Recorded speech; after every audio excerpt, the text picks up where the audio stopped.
تو ہماری کیا انٹرنیشنل اس کے اوپر کشمیر کے مسئلے پہ اس کے کیا اثرات پڑتے ہیں. پھر ظاہر ہے مقبوضہ کشمیر کے لوگ بھی اس پہ نظر رکھے ہوئے ہیں, اور یہ کیا اس کے کیا اثرات ہوں گے. یہ ایک بہت ہی سنگین معاملہ ہے, کیونکہ مجھے کوئی اچھے اثرات نظر نہیں آتے کہ یہ الیکشن کے ابھی نتیجے پہلی سٹیجز کے ابھی مکمل ہوئے ہیں اور کمپلیٹ رزلٹس ابھی نہیں آئے ہیں, تو اس سے پہلے ہی یہ کنٹروورشل ہو گئے ہیں. یہ الیکشن وہ ہیں جو کہ ابھی مکمل نہیں ہوئے اور یہ پہلے ہی تنازع کا شکار ہوئے ہیں. تو مجھے آئندہ 5 سال یہ تنازع جاری رہے گا. یہ پہلے ہی جس طرح یہ 47 فارم کی بات ہوتی رہتی ہے, تو یہاں تو ان کو خیال کرنا چاہیے تھا کم از کم پیپلز پارٹی اور نون لیگ کو, کہ یہ ان کے اوپر یہ الزام ہے کہ یہ 47 فارم کی وجہ سے یہ آئے ہیں. تو یہ ایک الیکشن تھا جس میں سے پہلے ہی 2 پارٹیاں نکل چکی ہوئی تھیں. اس میں پی ٹی آئی جو ہے وہ بائیکاٹ کر کے جا چکی ہوئی تھی. اس کے اندر سے ایک جوائنٹ ایکشن کمیٹی ہے کل عدم جو ہے, وہ اس نے بھی کہا تھا کہ جی اس میں کوئی پارٹیسپیٹ نہ کرے. تو ان کو آپس میں کوئی نہ کوئی نتیجہ طے کر لینا چاہیے تھا. یہ اس کے جو صرف شارٹ سائٹڈ ہو کے آزاد کشمیر کی پاور گریب مقصد نہیں ہونا چاہیے تھا. اس سے اوور آل ان دونوں پارٹیوں کو یہ دیکھنا چاہیے تھا کہ لارجر تناظر میں آزاد کشمیر اور آزاد کشمیر کے باہر پاکستان جو پورا ہے وہ ان الیکشنوں سے کیا نتیجے اخذ کرے گا. باقی چھوڑ دیں الزامات کہ پی ٹی آئی کیا لگا رہی ہے, ان کے جو ہے ناقدین کیا کہہ رہے ہیں, میڈیا کا کیا رول ہے اس کے اندر. یہ پیپلز پارٹی اور نون لیگ یہ جو آپس میں ایک دوسرے پہ الزام لگا رہے ہیں کہ چوری کے, دھاندلی کے, قتل و غارت کے جو ہے, وہی کافی ہیں اس الیکشن کو کنٹروورشل بنانے کے لیے. اور جو بھی اس کا وزیر اعظم بنے گا, جو بھی وہاں حکومت بنے گی, یہ مجھے خطرہ ہے اور بڑی تکلیف ہو رہی ہے یہ بات کہتے ہوئے کہ یہ 5 سال تک یہ تنازع رہے گا.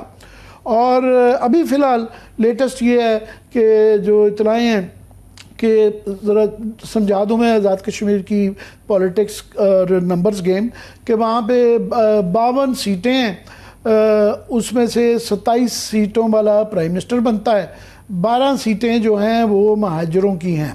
اور سب سے بڑی کنٹروورسی جو کل عدم جوائنٹ ایکشن کمیٹی کی ہے, ان کی جو سب سے بڑا مدعا ہے جس کے اوپر وہ باہر سڑکوں پہ نکلے ہوئے ہیں وہ اور بائیکاٹ کی کال دی ہوئی ہے, وہ ان سیٹوں کے اوپر ہے. ابھی فی الحال جو پہلی سٹیج پہ میرپور کے اندر الیکشن ہوئے ہیں 13 سیٹیں ہیں, اور وہاں پہ جو ابھی تک کے رزلٹس آ رہے ہیں تو یہ دیکھنا ہوگا کہ کیا وہاں 13 میں سے پیپلز پارٹی اور نون لیگ میں سے 6 اور 7 میں فیصلہ ہوتا ہے, یا 8 اور 5 میں ہوتا ہے, یا بتایا جا رہا ہے کہ جناب دونوں 6 پہ برابر بھی ہیں, اور ایک میں چانس استحکام پارٹی کا بھی ہے. گلگت بلتستان میں ان کو ایک بھی سیٹ نہیں ملی تھی, یہاں پہ ایک سیٹ میں تھوڑا سا وہ لیڈ کر رہے ہیں. دیکھیں گے جب حتمی رزلٹ آئیں گے, مگر یہ ایک پہلی سٹیج ہے. 13 سیٹوں سے آزاد کشمیر کی گورنمنٹ کا فیصلہ نہیں ہونا. 2 اگست کو پھر جو ہے بعد میں جب یہ مظفر آباد میں ہوں گے, اور پھر 12 سیٹیں جو کشمیر سے باہر ریاستی سیٹیں ہیں وہاں جا کے ہوگا. سو یہ ایک پہلا ہے اس کے متعلق جو ایشوز آ رہے ہیں. پہلا تو ایشو ہے ٹرن اوور کا. تو اگر مہمان ہمیں جوائن کر لیا موجود ہیں جو آپ کہہ رہے ہیں عامر صاحب کہ یہ شروع سے نان سٹارٹر لگ رہا ہے, اس کے اوپر مزید بھی ڈسکس کر لیتے ہیں. اسد عمر سابق وفاقی وزیر ہمارے ساتھ موجود ہیں, اور محمد افضل چودھری نمائندہ 92 نیوز آزاد کشمیر سے ہمیں جوائن کر رہے ہیں. جی عامر صاحب. جی اسد, بہت شکریہ آپ کا ہمارے لیے وقت نکالنے کا. آزاد کشمیر کی لارجر پالیٹکس ڈسکس کریں گے. آپ کی اجازت سے میں افضل چودھری صاحب سے ذرا وہاں کی صورتحال کا سمجھنا چاہوں گا, خاص طور پہ ٹرن آؤٹ کے حوالے سے, اور جو آپس میں وہاں دنگا فساد ہوتا رہا اس کا سکیل کیا تھا. جی چودھری صاحب. جی بالکل امن متین صاحب, سب سے پہلے تو آپ کا شکریہ. بات کروں اگر ٹرن آؤٹ کی, تو ٹرن آؤٹ جو تھا اس سے پہلے بھی ہم نے الیکشن کور کیے ہیں, اور الیکشن سے پہلے کا جو ماحول تھا اس کو بھی کور کیا. تو اس مرتبہ جو آزاد کشمیر میں ایک خوف کا ماحول تھا, اور اس کے ساتھ ساتھ امیدواران جو تھے ان کی کمپین کا طریقہ بھی ہم نے بدلا ہوا دیکھا.